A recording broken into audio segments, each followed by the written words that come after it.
કુમાર મહેશભાઈ રાવળ છે। હું જનોડ ગામમાં રહું છું। હું મંદિરે કચરા પોતા કરવા ગયેલો। મા મમ્મીનું ઓપરેશન કરાયેલું છે એટલે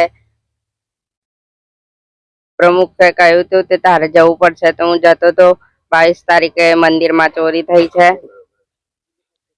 22 તારીખે મંદિરમાં ચોરી થઈ છે।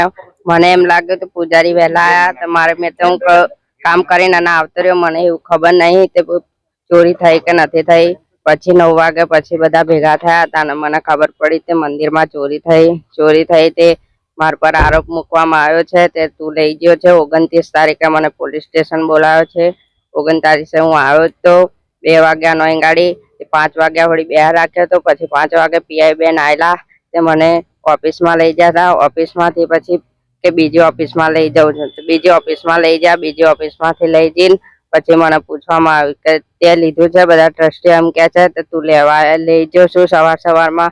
મેં કહ્યું મેં નથી લીધું। જેમ હું ના પાડો તેવા કે હા ગુટલીમાં જે બનાવ ચોરીનો થયો છે ને તે તારું તાર પપ્પાનું નામ હું નાખી દઈશ અંદર। મેં કહું નથી લીધું તેવા કે હા હતા તો કે સાચું સાચું બોલ નકર મારીશ। તો પછી મને હાથ આગળ કરીને પછી મને પટ્ટે માર્યો।